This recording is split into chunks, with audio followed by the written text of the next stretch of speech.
வணக்கம் friends, mini கதைகள் சேனலுக்கு உங்களை வரவேற்கிறேன். ஒரு சின்ன கேள்வி உங்களுக்காக. இந்த உலகத்தையே எதிர்த்து நிற்கும் உங்கள் அப்பாவை ஒரு நாள் யாராவது கொடுமைப்படுத்தி அவர் இறந்த பிறகுதான் அந்த உண்மை உங்களுக்கு தெரிஞ்சால் அந்த வழியை உங்களால் தாங்க முடியுமா? இந்த கதையை நீங்கள் எந்த ஊர்லேருந்து பார்க்குறீங்கன்னு கமெண்ட்டில் கண்டிப்பாக சொல்லுங்கள். ஏன்னா இந்த கதை முடியும் நேரத்துக்குள்ளே உங்கள் கண்களில் கண்ணீர் வராமல் இருந்தால் அதுவே ஆச்சரியம். வெளிநாட்டிலிருந்து தன் மாமனாரின் இறுதிச் சடங்குக்காக அவசரமாக ஓடி வந்த ஒரு மகன் சுடுகாட்டில் சிதையின் மீது போர்த்தப்பட்டிருந்த துணியை விளக்கி அடுத்த நொடி அவனுடைய உலகமே சிதறி போச்சு. அங்கே இருந்தது அவன் மாமனாரின் உடல் இல்லை, அவனுக்காக வாழ்க்கை முழுக்க தன்னையே தியாகம் செய்த அவனுடைய சொந்த அப்பாவின் உடல். அந்த ஒரு நொடி அவன் உயிரோடவே செத்துட்டான். எப்படி ஒரு மருமகளும் அவளோட குடும்பமும் இவ்வளவு கொடூரமாக மாறினாங்க?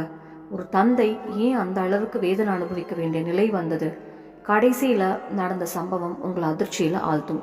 வாங்க இந்த மனசை உழுக்கும் கதைக்குள்ளே போகலாம். அரசு பள்ளி ஆசிரியரின் கதை. அவரோட உலகமே அவரோட ஒரே மக அர்ஜுன் தான். அர்ஜுனுக்கு 8 வயசு இருக்கும்போதே அம்மா இறந்துட்டாங்க. அதுக்கப்புறம் சண்முகம் இன்னொரு கல்யாணம் பண்ணிக்கல. தன்னோட ஆசைகள், சந்தோஷம், இளமை, வாழ்க்கை எல்லாத்தையும் தன் மகனுக்காகவே விட்டு கொடுத்தாரு. அர்ஜுன் நல்லா படிக்கணும், பெரிய ஆளாகணும் என்பது தான் அவரோட ஒரே கனவு. அதுக்காகவும் இரவும் பகலும் உழைச்சி கஷ்டப்பட்டு அவனை படிக்க வச்சாரு. அந்த உழைப்புக்கு பலன் கிடைச்சது. அர்ஜுன் ஒரு பெரிய பன்னாட்டு நிறுவனத்தில் சாஃப்ட்வேர் இன்ஜினியராக வேலை வாங்கினான். கொஞ்ச நாளில் நந்தினி என்ற அழகான பெண்ணோட அவனுக்கு கல்யாணமும் நடந்துச்சு. ஆரம்பத்தில் நந்தினி எல்லாரையும் கவர்ந்துட்டா. சண்முகத்துக்கு பிடிச்ச சாப்பாடு சமைப்பா, அவரோட காலை பிடிச்சு மசாஜ் பண்ணுவா, இனிமையாக பேசுவா. இதை பார்த்து சண்முகம், எனக்கு ஒரு நல்ல மருமக கிடைக்கல, இன்னொரு மகளே கிடைச்சிருக்கான்னு மனசார நம்பிட்டாரு. கல்யாணம் ஆன ஒரு வருடத்துக்கு அப்புறம் அர்ஜுனுக்கு வாழ்க்கையே மாற்றப்போகும் ஒரு வாய்ப்பு கிடைச்சது. லண்டனில் 3 வருஷம் ப்ராஜெக்ட், அதோட பெரிய சம்பள உயர்வும் பதவி உயர்வும். இந்த செய்தியை கேட்டதும் அர்ஜுனுக்கு ரொம்ப சந்தோஷமாக இருந்தாலும் மனசுக்குள்ளே ஒரு கவலை ஓடிக்கிட்டே இருந்துச்சு. அப்பா, உங்களை தனியாக விட்டுட்டு நான் எப்படி போவேன்? நீங்களும் என்னோட லண்டன் வாங்கன்னு அவர் கையை பிடிச்சி கேட்டான். சண்முகம் சிரிச்சுக்கிட்டே, அடே முட்டாளே, இந்த வயசில் அந்த குளிர் நாட்டுக்கு போய் நான் என்ன பண்ண போகிறேன்? என் வாழ்க்கை முழுக்க இந்த மண்ணில் தான் வாழ்ந்தேன். நான் இங்கே நிம்மதியாக இருப்பேன். நீ உன் எதிர்காலத்தை மட்டும் பாருன்னு சொன்னார். அந்த நேரத்தில் நந்தினியும் அங்கே வந்தான். கண்ணில் கண்ணீர் வர்ற மாதிரி நடிச்சு, அர்ஜுன், என்னை நீ நம்பலையா? அப்பா உனக்கு மட்டும் அப்பா இல்லை, எனக்கும் அப்பா தான். அவரை என் சொந்த அப்பாவை மாதிரி பார்த்துக்கிறேன். நீ எந்த கவலையும் இல்லாமல் லண்டன் போ. அப்பாவுக்கு ஒரு சின்ன கீறல் கூட வரனா விடமாட்டேன்னு சொன்னான். அந்த வார்த்தைகளை நம்பி அர்ஜுனோட மனசு அமைதியானது. தன் அப்பாவை கட்டி பிடிச்சி கண்ணீரை தொடச்சிக்கிட்டு கனத்த மனசோட லண்டன் கிளம்பிட்டான். ஆனால் அந்த விமானம் பறந்த அந்த நொடியே அவன் அப்பாவோட வாழ்க்கை கொடூரமான நகரத்துக்குள்ளே விழப்போகுதுன்னு அவனுக்கு கொஞ்சம் கூட தெரியல. அர்ஜுன் லண்டன் போய் சரியாக 3 நாள் தான் ஆச்சு. அது வரைக்கும் நல்லவளாக நடித்த நந்தினியோட உண்மையான முகமூடி கிழிஞ்சு விழுந்தது. அவள் உடனே தன்னோட தம்பி விக்னேஷையும் பேராசை பிடிச்ச தன்னோட அம்மா கமலாவையும் வீட்டுக்கு கூட்டிகிட்டு வந்தான். விக்னேஷ் வேலை வெட்டி எதுவும் இல்லாதவன், பிறர் காசில் வாழ்கிறது தான் அவனுக்கு பழக்கம். கமலாவுக்கும் ஒரே குறி, சண்முகத்தோட ஓய்வூதிய பணமும் அந்த பரம்பரை வீடும். அது எப்படி கைப்பற்றலாம் என்பது தான் அவங்க 3 பேரோட ஒரே திட்டமாக இருந்துச்சு. அந்த திட்டத்தோட முதல் பலியாக போக போகிறவர் தன்னோட மருமகளை இன்னொரு மகள்னு நம்பி வாழ்ந்த சண்முகம்தான். ஒவ்வொரு ஞாயிற்றுக்கிழமையும் அர்ஜுன் லண்டன்லேருந்து வீடியோ கால் பண்ணுவான். அந்த கால் வர்றதுக்கு சரியாக 5 நிமிஷம் முன்னாடி நந்தினி மேலே ஸ்டோர் ரூமுக்கு போவாள். சண்முகத்துக்கு ஒரு சுத்தமான சட்டையை போட்டுவிட்டு தலைமுடியை சீவி முகத்தை தொடச்சு, அப்பா, நீ கணவர்கிட்ட ஏதாவது உண்மையை சொன்னீங்கன்னா உங்கள் மக மேலே வரதட்சணை கொடுமை, குடும்ப வன்முறைன்னு பொய்ய கேஸை போட்டு அவனோட வாழ்க்கையே நாசம் பண்ணிடுவேன். அவன் லண்டனில் இருக்கிற வேலை ஒரு நிமிஷத்தில் போயிடும். அதனால் சிரிச்ச முகத்தோடு பேசணும். நான் உங்களை நல்லா பார்த்துக்கிறேன்னு மட்டும் சொல்லணும்னு மிரட்டுவா. மகனோட எதிர்காலம் பாதிக்கக்கூடாதுன்னு நினச்ச சண்முகம் மனசு உடஞ்சிருந்தாலும் கேமரா முன்னாடி ஒரு போலீஸ் இருப்பை வரவழைப்பார். நான் ரொம்ப சந்தோஷமாக இருக்கேன் மகனே, நந்தினி என்னை நல்லா பார்த்துக்கிறான், என்னை பற்றி நீ கவலைப்படாதன்னு சொல்லுவார். திரையில் தன் அப்பாவோட மெலிஞ்ச முகத்தை பார்த்த அர்ஜுனுக்கு ஏதோ சந்தேகம் வரும். அப்பா, நீங்கள் இவ்வளோ இழைச்சி போயிருக்கீங்கன்னு கேட்பான். உடனே பின்னால் நின்ன நந்தினி, அர்ஜுன் வயசாயிடுச்சுல்ல, அதனால தான் கொஞ்சம் பலவீனமாக தெரிகிறாரு. நான் தினமும் ஆப்பிளும் பாலும் கொடுக்குறேன், நீ எதையும் நினச்சி கவலைப்படாதன்னு நடிப்பா. வீடியோ கால் முடிஞ்ச உடனே சண்முகத்தோட சுத்தமான சட்டையை கழட்டி விட்டு மீண்டும் பழைய கிழிஞ்ச துணியையே போட்டுட்டு இந்த இருட்டு ஸ்டோர் ரூமுக்குள்ளே தள்ளிடுவா. கொஞ்ச நாளில் குளிர்காலம் ஆரம்பமாச்சு. அந்த ஸ்டோர் ரூம் முழுக்க பனிக்கட்டி மாதிரி குளிராக இருந்துச்சு. சண்முகத்திடம் இருந்தது ஒரு கிழிஞ்ச மெல்லிய விரிப்பு மட்டும். இரவு முழுக்க குளிரில் நடுங்கி நடுங்கி இருமுவார். சாப்பாடு ஒரு தண்டனையாக மாறி போச்சு. கீழே நந்தினி, விக்னேஷ், கமலா 3 பேரும் விதவிதமான சாப்பாடுகளை வயிறார சாப்பிடுவாங்க. ஆனால் சண்முகத்துக்கு மட்டும் ஒரு நாளைக்கு ஒரே ஒரு தடவை முந்தின நாள் மீஞ்சு போன 2 காய்ஞ்ச ரொட்டி, தண்ணி மாதிரி இருக்கிற பருப்பு ஒரு பழைய அலுமினிய தட்டில் வச்சு கொடுப்பா. சில நேரம் விக்னேஷ் அந்த ரொட்டியையே அவர் முகத்தில் தூக்கி வீசுவான். சாப்பிடு கிளவா, இலவசமாக சாப்பிட்றதுக்கு பழகிட்டீங்கள்ல, இந்த வீடு எங்கள் கைக்கு வர்றதுக்குள்ள நீங்கள் செத்தாதான் நிம்மதின்னு சிரிச்சுக்கிட்டே அவமானப்படுத்துவான். அதோட நந்தினி இன்னொரு காரியமும் பண்ணிட்டா. சண்முகத்தோட ஓய்வூதிய பணம் முழுசையும் சூழ்ச்சியாக ஒரு கூட்டு கணக்குக்கு மாற்றிட்டா. ஏடிஎம் கார்டும் அவகிட்ட தான் இருந்துச்சு. மருந்து வாங்க 1 ரூபா கூட சண்முகத்திட்ட இல்லை. அவருக்கு ஏற்கனவே இருந்த ஆஸ்துமா நாளுக்கு நாள் மோசமாக போய்கிட்டே இருந்துச்சு. யார்கிட்டையும் தன் வழியை சொல்ல முடியாத சண்முகம் ஒரு சின்ன டைரியை மட்டும் துணையாக வச்சுருந்தாரு. அந்த டைரியை தன்னோட கிழிஞ்ச மெத்தைக்கு கீழே மறைச்சி வைப்பார். மனசு உடஞ்சு அழணும்னு தோணும் ஒவ்வொரு நேரத்துலையும் நடுங்கிற கைகளால் தான் தன் மகன் அர்ஜுனுக்காக சில வரிகள் எழுதி வைப்பார். அது யாரும் படிக்காத கடிதம் இல்லை, ஒரு அப்பாவோட உயிர் முழுக்க கொட்டிய கண்ணீர் தான். நாட்கள் போச்சு, மாதங்கள் போச்சு, வருஷங்களும் ஓடி போச்சு. சண்முகத்தோட உடம்பு மெதுவாக எலும்பு கூட மாறிப்போச்சு. கண்ணை உள்ளே போயிடுச்சு. கண்கள் குழி விழுந்த மாதிரி இருந்துச்சு. விக்னேஷ் அடித்த தழும்புகள் முகத்தில் நீளமாக பதிஞ்சிருந்துச்சு. அந்த கொடுமைக்கு முடிவு கட்டுற இரவும் வந்துச்சு. அது டிசம்பர் மாத கடும் குளிர் இரவு. சண்முகத்துக்கு திடீர்னு கடுமையான ஆஸ்துமா தாக்குதல் வந்துச்சு. மூச்சு விட முடியாமல் தவிச்சாரு. உடம்பு முழுக்க வியர்வை. தண்ணீர் கேட்டு கத்தணும்னு முயற்சி பண்ணாரு. ஆனால் தொண்டையிலிருந்து சத்தமே வரலை. எப்படியோ தரையில் தவழ்ந்துட்டே கதவுக்கிட்ட போய் கதவை தட்டிக்கிட்டே, நந்தினி, அம்மா, என் ஆஸ்துமா பம்பை எடுத்துட்டு வா, என்னால் மூச்சு விட முடியல, நான் செத்துடுவேன்னு உயிர் போகிற வழியால் கதறினாரு. கீழே ஹாலில் நந்தினி, விக்னேஷ், கமலா 3 பேரும் ஹீட்டருக்கு முன்னாடி உட்காந்து குடிச்சுக்கிட்டே டிவி பார்த்துக்கிட்டு இருந்தாங்க. மேலேருந்து வந்த சண்முகத்தோட கதறல் சத்தம் அவங்களுக்கு தெளிவாக கேட்டுச்சு. விக்னேஷ் எரிச்சலா, அக்கா, இந்த கிழமை மறுபடியும் ஆரம்பிச்சிட்டான், ஏதாவது பண்ணுன்னு சொன்னான். நந்தினி கையில் இருந்த கண்ணாடி டம்ளரை மேஜை மேலே வச்சுட்டு கொடூரமாக சிரிச்சா. எதுவும் பண்ண தேவையில்லை, நேத்தே அவங்களோட ஆஸ்துமா பம்பை நான் குப்பை தொட்டியில் போட்டுட்டேன். இந்த குளிரில் அவரால் அதை தேடவே முடியாது. இன்னைக்கு எல்லாம் முடிஞ்சிடும்னு குளிர்ந்த குரலில் சொன்னான். மேலே அந்த இருட்டறையில் உயிருக்கு போராடிக்கிட்டு இருந்த சண்முகம் நடுங்கிற கைகளால் தன்னோட டைரி எடுத்தார். அதை நெஞ்சோடு கட்டி பிடிச்சாரு. பக்கத்தில் இருந்த அர்ஜுனோட பழைய ஃபோட்டோவை பார்த்தாரு. நடுங்கிற உதட்டால் அந்த ஃபோட்டோவுக்கு ஒரு முத்தம் கொடுத்தாரு. என் மக நல்லா இருக்கணும்னு மனசுக்குள்ளே நினச்ச அந்த அடுத்த நொடியே ஒரு பெரிய தந்தையோட மூச்சு நின்று போச்சு. மறுநாள் காலையில் விக்னேஷ் கதவை திறந்து உள்ளே போனான். தரையில் சண்முகத்தோட உயிரில்லாத உடம்பு கிடந்துச்சு. கண்கள் இன்னும் திறந்தபடியே இருந்தது. கைகளில் அந்த டைரி இறுக்கமாக பிடிச்சிருந்தாரு. அந்த காட்சியை பார்த்த விக்னேஷ் ஒரு நிமிஷம் அதிர்ச்சியில் உறைஞ்சு போனான். உடனே கீழே ஓடி போய் நந்தினியை பார்த்து பதட்டமா, அக்கா, கிழமை செத்துட்டான், ஆனால் நமக்கு பெரிய பிரச்சனை வந்துருச்சுன்னு சொன்னான். விக்னேஷ் பதட்டத்தோட, அக்கா, உடம்பு முழுக்க எலும்பு வெளியே தெரியுது, நான் அடித்த தழும்புகளும் அப்படியே இருக்குது, இதை யாராவது பார்த்தா நம்ம எல்லாருமே மாட்டிக்குவோம், போலீஸ் வந்தால் நேராக கொலை கேஸ் தான் நடுங்கிற குரலில் சொன்னான். அந்த ஒரு நிமிஷம் நந்தினியும் அதிர்ச்சியில் உறைஞ்சு போனான். ஆனால் அதுக்கு அடுத்த நொடியே அவளோட பேராசை மறுபடியும் வேலை செய்ய ஆரம்பிச்சிடுச்சு. அவள் என்ன பண்ணலான்னு யோசிச்சுக்கிட்டு இருக்கும்போது கமலா மெதுவாக ஒரு கொடூரமான திட்டத்தை சொன்னான். பயப்படாதீங்க, எல்லாத்துக்கும் ஒரு வழி இருக்குது. என் கணவர் சேகர் கிராமத்தில் பல நாளாக உடம்பு சரியில்லாமல் இருக்காருன்னு எல்லாருக்கும் தெரியும்ல, அவரும் நேற்று ராத்திரி இறந்துட்டாருன்னு சொல்லிடலாம். கிராமத்தில் இருந்து அவரோட உடம்பு வருதுன்னு எல்லாரையும் நம்ப வைக்கலாம். இந்த சண்முகத்தோட உடம்பை யாருக்கும் தெரியாமல் சேகர்னு சொல்லி தகனம் பண்ணிடலாம். அப்புறம் சண்முகம் வீட்டை விட்டுட்டு எங்கேயோ போயிட்டாருன்னு சொல்லிட்டா யாராலும் எதையும் நிரூபிக்க முடியாதுன்னு சொன்னான். அந்த திட்டம் எவ்வளவு கொடூரம்னு நினச்சி கூட பார்க்க முடியாது. உயிரோடு இருந்தப்போ ஒரு மனுஷனுக்கு நிம்மதியாக வாழ விடலை, இப்போ செத்த பிறகும் அவரோட அடையாளத்தையே அழிக்க திட்டம் போட்டாங்க. விக்னேஷும் உடனே வேலையில் இறங்கிட்டான். அரசு மருத்துவமனையில் வேலை பார்க்குற ஒரு ஊழல் வார்டு பாய்க்கு நல்லா பணம் கொடுத்து போலி மரண சான்றிதழும் போலி அடையாள அட்டையும் தயாரிக்க சொன்னான். எல்லாமே சில மணி நேரத்தில் தயாராகிடுச்சு. சண்முகத்தோட மெலிஞ்ச உடம்பை ஒரு வெள்ளை துணியால் முழுசாக சுற்றி ஆம்புலன்ஸை ஏற்றி நேராக சுடுகாட்டுக்கு கிளம்பிட்டாங்க. அதே நேரத்தில் ஆயிரக்கணக்கான கிலோமீட்டர் தூரத்தில் லண்டனில் தன்னோட அலுவலகத்தில் வேலை பார்த்துட்டு இருந்த அர்ஜுனுக்கு திடீர்னு நந்தினியிடமிருந்து ஃபோன் வந்துச்சு. ஃபோனை எடுத்த உடனே மறுபக்கம் இருந்த கதற சத்தம் மட்டும் கேட்டுச்சு. அர்ஜுன், அர்ஜுன், என் அப்பா சேகர் நம்மளை விட்டுட்டு போயிட்டாரு. நேற்று ராத்திரி திடீர்னு மாரடைப்பு வந்துடுச்சு.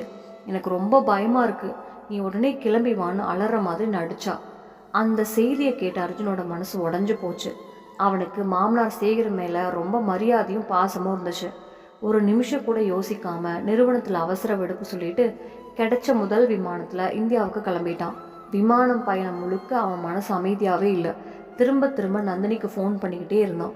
நந்தினி, அப்பா இப்படி இருக்காரு, இந்த செய்தியை கேட்டதும் என் அப்பா ரொம்ப அதிர்ச்சியில் இருப்பாரே, அவரை நல்லா பார்த்துக்கோன்னு கவலையோட கேட்டான். உடனே நந்தினி எந்த பதட்டமும் இல்லாமல், அர்ஜுன், அப்பாலாம் நல்லா தான் இருக்காரு, இந்த அதிர்ச்சியில் கொஞ்சம் சோர்வாக இருந்தார், அதனால் அவருக்கு தூக்க மாத்திரை கொடுத்து ஓய்வெடுக்க வச்சுருக்கேன். நீ நேராக சுடுகாட்டுக்கே வந்துடு, நாங்கள் இறுதிச்சடங்கு ஏற்பாட்டில் இருக்கோன்னு பொய்யை உண்மை மாதிரி பேசிட்டா.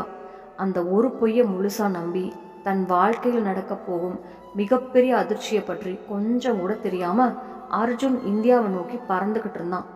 அர்ஜுன் டெல்லி விமான நிலையத்தில் இறங்கின உடனே ஒரு டாக்ஸி பிடிச்சு நேராக நந்தினி சொன்ன சுடுகாட்டுக்கு கிளம்பிட்டான். அந்த சுடுகாடு முழுக்க ஒரு பயங்கரமான அமைதி. எரியிற விறகோட புகை வாசனையும் சாம்பல் கலந்த காற்றும் அந்த இடத்தையே இன்னும் கனமாக மாற்றி இருந்துச்சு. தூரத்தில் வெள்ளை புடவை கட்டிக்கிட்டு நந்தினி அலற மாதிரி நடிச்சிட்டு நின்னான். பக்கத்தில் விக்னேஷும் கமலாவும் நின்றுட்டு இருந்தாங்க. அவங்கள பார்த்த அர்ஜுன் வேகமாக ஓடி போய், நந்தினி, என்னை மன்னிச்சுடு, நான் கொஞ்சம் சீக்கிரம் வந்திருக்கணும்னு சொல்லி அவள் தோளில் கை வைத்தான். அந்த நேரத்தில் விக்னேஷ் கையில் தீப்பந்தம் பிடிச்சு சிதை பக்கத்தில் நின்றுட்டு இருந்தான். பூசாரியும் மந்திரம் சொல்லிக்கிட்டே, சீக்கிரம் மகனே, நேரம் ஆகுது, உங்கள் அப்பாவோட இறுதிச் சடங்கு ஆரம்பிங்கன்னு சொன்னார். சிதை மேலே முழுக்க வெள்ளை துணியால் மூடப்பட்ட ஒரு உடம்பு கிடந்துச்சு. விக்னேஷ் தீப்பந்தத்தை சிதை பக்கம் கொண்டு போன அந்த நொடியிலேயே திடீர்னு ஒரு பலமான காற்று வீசுச்சு. அந்த காற்றில் சிதை மேல இருந்த வெள்ளை துணி கொஞ்சம் விலகி உடம்போட கால் பாதம் வெளியே தெரிய ஆரம்பிச்சுது. அர்ஜுன் அந்த காலை பார்த்த நிமிஷம் அப்படியே உறைஞ்சு நின்றுட்டான். அந்த குதிங்காலில் இருந்த ஒரு பழைய தீக்காய தழும்பு அவன் கண்ணில் பட்டுச்சு. அந்த தழும்பை அவன் எங்கேயோ பார்த்துருக்கான். இல்லை, அது அவனுக்கு நன்றாகவே தெரியும். சின்ன வயசில் கூட்டிய சூடான டீயிலிருந்து அவனை காப்பாற்றும் போது அவன் அப்பா சண்முகத்துக்கு அந்த தீக்காயம் ஏற்பட்டது. அந்த தழும்பை அவன் வாழ்நாள் முழுக்க மறக்க முடியாதது. இல்லை, இது முடியாதுன்னு அவன் மனசுக்குள்ளே சொல்லிக்கிட்டே மெதுவாக அந்த உடம்பு பக்கம் நடந்தான். அப்போ அந்த கால் விரலில் கட்டப்பட்டிருந்த மருத்துவமனை அடையாள அட்டை அவன் கண்ணில் பட்டுச்சு. காற்றில் அட்டை திரும்பி அதில் இருந்த பெயர் தெளிவாக தெரிஞ்சிச்சு. சண்முகம், வயது 72. அந்த ஒரு வரியை பார்த்த உடனே அர்ஜுனோட உலகமே தலைகீழாக மாறிப்போச்சு. காலடியில் இருந்த நிலம் நழுவுற மாதிரி இருந்துச்சு. இதயம் பலமாக துடிக்க ஆரம்பிச்சுது. காதுக்குள்ள ஒரு விசித்திரமான சத்தம் மட்டும் கேட்டுக்கிட்டே இருந்துச்சு. இது இது என் மாமனார் இல்லை, இது என் அப்பான்னு அவன் மனசு அலற ஆரம்பிச்சுது. அடுத்த நொடியே விக்னேஷ் தீ வைக்க போனான். அதை பார்த்த அர்ஜுன் காயமடைஞ்ச சிங்கம் மாதிரி அவன் மேலே பாய்ந்தான். ஒரே தலையில் விக்னேஷ் பல அடி தூரம் தூக்கி வீசப்பட்டான். அவன் கையில் இருந்த தீப்பந்தம் பறந்து போய் கீழே விழுந்துச்சு. சுடுகாடு முழுக்க ஒரே பரபரப்பு. பூசாரி கூட பயந்து பின்னாடி நகர்ந்தார். அர்ஜுன், என்ன பண்ணுறீங்கன்னு நந்தினி கத்துனான். ஆனால் அந்த சத்தம் எதுவுமே அர்ஜுன் காதில் விழலை. அவன் நடுங்கிற கைகளால் சிதை மேல இருந்த வெள்ளை துணியை ஒரே இழுப்பில் விளக்கிட்டான். அவன் கண்ணு முன்னாடி இருந்த காட்சி அவன் இதயத்தையே நொறுக்கி போட்டுச்சு. அது சேகர் இல்லை, அது அவனோட அப்பா சண்முகம். ஆனால் அவன் லண்டன் போகும்போது விட்டுட்டு போன அப்பா இல்லை. பல மாதங்களாக பட்டினி கிடந்து சித்திரவதை அனுபவிச்சு எலும்பும் தோலும்பா மாறி போன ஒரு உயிர். கண்ணை முழுக்க உள்ளே போயிருந்துச்சு. தாடி அடர்த்தியாக வளர்ந்துருந்துச்சு. கழுத்து, கண்ணம் எல்லாத்துலேயும் அடித்த தழும்புகள் அப்படியே தெரிஞ்சிச்சு. அந்த உடம்பு ஒரு சடலம் மட்டும் இல்லை, பல மாதங்களாக நடந்த கொடூரத்துக்கு உயிர் உள்ள சாட்சி. அப்பான்னு அர்ஜுன் போட்ட அலறல் சுடுகாடு முழுக்க எதிரொலிச்சுது. அங்கே நின்று எல்லாரோட உடம்புலையும் ஒரு நடுக்கம் முடிச்சு.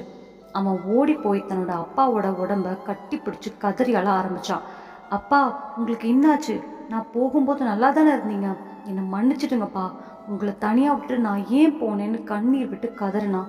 அந்த காட்சியை பார்த்த நந்தினி, விக்னேஷ், கமலா 3 பேரோட முகமும் வெளிரி போச்சு. அவங்களோட சதி முழுசும் வெளிச்சத்துக்கு வந்துருச்சு. நந்தினி மெதுவாக அங்கேருந்து தப்பிக்க முயற்சி பண்ணான். ஆனால் அர்ஜுன் மின்னல் வேகத்தில் திரும்பி அவளோட தலைமுடியை பிடிச்சு தரையில் தள்ளிக்கிட்டான். விக்னேஷ் ஓட முயற்சி பண்ணினான். ஆனால் அங்கிருந்த சிலரும் பூசாரியும் சேர்ந்து அவனை பிடிச்சிட்டாங்க. என் அப்பாவை கொன்னுட்டீங்கடா மிருகங்களா, என் அப்பாவை கொலை பண்ணிட்டீங்கன்னு அர்ஜுன் கர்ஜிச்சான். அந்த குரலை கேட்ட எல்லாரும் உறைஞ்சு போயிட்டாங்க. அவன் உடனே போலீஸ்க்கு ஃபோன் பண்ணினான். 15 நிமிஷத்துக்குள்ள போலீஸ் வந்துட்டாங்க.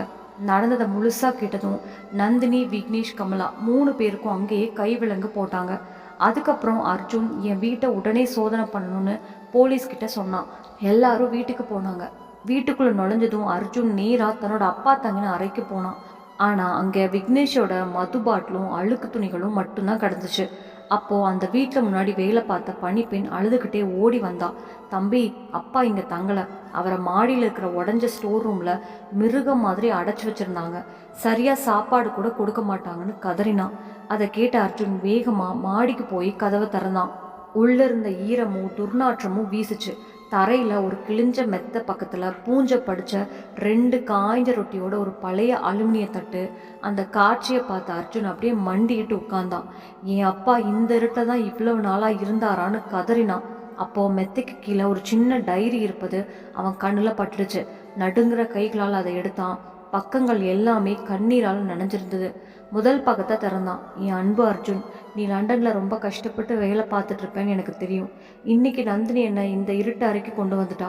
இங்கே ரொம்ப குளிராக இருக்கு மகனே. ஆனால் நீ கவலைப்படாத. உன்னோட எதிர்காலத்துக்கு இந்த குளிரையும் நான் தாங்கிக்கிறேன். அந்த வரிகளை படித்த அர்ஜுனோட கண்ணீர் டைரி மேலே விழ ஆரம்பிச்சது. அவன் அடுத்த பக்கத்தை நடுங்கிற கைகளால் மெதுவாக திருப்பினான். மகனே, இன்னைக்கு எனக்கு ரொம்ப பசிச்சது. சாப்பாடு கேட்டேன். விக்னேஷ் என்னை அரைஞ்சிட்டான். இன்னும் என் கண்ணை ரொம்ப வலிக்குது. அர்ஜுன் நடுங்கிற கைகளால் அடுத்த பக்கத்தை திருப்பினான். ஆனால் மகனே, இதையெல்லாம் நான் உங்ககிட்ட வீடியோ காலில் சொல்ல மாட்டேன். ஏன்னா நந்தினி உன்னோட வாழ்க்கையை நாசம் பண்ணிடுவேன்னு என்னை மிரட்டியிருக்கா. எனக்கு பசி இருந்தாலும் பரவாயில்ல, நான் கஷ்டப்பட்டாலும் பரவாயில்ல, ஆனால் உன்னோட எதிர்காலம் மட்டும் நல்லா இருக்கணும் மகனே. அந்த ஒரு வரியை படித்ததும் அர்ஜுன் உடஞ்சு போயிட்டான். கட்டுப்பாடே இல்லாமல் கதறியல ஆரம்பித்தான். அப்பான்னு கத்திக்கிட்டே தன்னோட தலையை சுவரில் மோதிக்கிட்டான். அங்கே நின்ன போலீஸ்காரங்களால கூட அந்த காட்சியை பார்த்துட்டு கண்ணீரை அடக்க முடியல. நடுங்கிற மனசோட கடைசி பக்கத்தை அர்ஜுன் திறந்தான். அர்ஜுன், எனக்கு மூச்சு விட முடியல. என் ஆஸ்துமா பம்பும் கிடைக்கல. என் கடைசி நேரம் வந்துடுச்சுன்னு தோணுது. மகனே, ஒரு நாளும் உன்னையே குறை சொல்லிக்காத. நான் உன்னை உயிருக்கு உயிராக நேசிக்கிறேன். ஒரே ஒரு தடவை உன்னை கட்டி பிடிக்கணும்னு தான் என் கடைசி ஆசை. ஆனால் அது நடக்கும்னு தெரியல. சந்தோஷமாக வாழணும் மகனே. விடை பெறேன் என் சிங்கமே. அந்த கடைசி வரியை படித்த அர்ஜுன் சத்தமாக கதறினான். அங்கே நின்றுட்டு இருந்த ஒரு போலீஸ் அதிகாரியோட கண்களில் கூட கண்ணீர் வந்துச்சு. அது ஒரு சாதாரண டைரி இல்லை. தன்னோட மக சந்தோஷமாக வாழணும்னு நினச்சி நரக வேதனையே சிரிச்ச முகத்தோட தாங்கிக்கிட்ட ஒரு அப்பாவோட உயிர் முழுக்க எழுதிய வரலாறு. போலீஸ் உடனே அந்த டைரி ஆதாரமாக கைப்பற்றினாங்க. அதுக்கப்புறம் வந்த பிரேத பரிசோதனை அறிக்கை எல்லாரையும் அதிர்ச்சியடை வச்சுது. பல மாதங்களாக சரியான சாப்பாடு இல்லாமல் இருந்ததால் ஏற்பட்ட ஊட்டச்சத்து குறைபாடு, கடும் குளிர், மருந்து கிடைக்காதது, இதுதான் சண்முகத்தோட உயிரை பறிச்சிருக்குன்னு உறுதியாச்சு. அதோட விக்னேஷ் அடித்த காயங்களும் உடம்புல தெளிவாக இருந்தது. சில வாரங்களுக்கு அப்புறம் வழக்கு நீதிமன்றத்துக்கு வந்துச்சு. அந்த நீதிமன்றம் ஒரு தீர்ப்பு சொல்கிற இடமா இல்லை, ஒரு குடும்பத்தோட பாவத்துக்கு சாட்சி சொல்கிற இடமா மாறி இருந்துச்சு. குற்றவாளி கூடல நின்றிருந்த நந்தினி, விக்னேஷ், கமலா 3 பேரும் தலை குனிஞ்சு நின்னாங்க. இவ்வளவு நாளாக காட்டின திமிரும் அகம்பாவும் எதுவுமே இல்லை.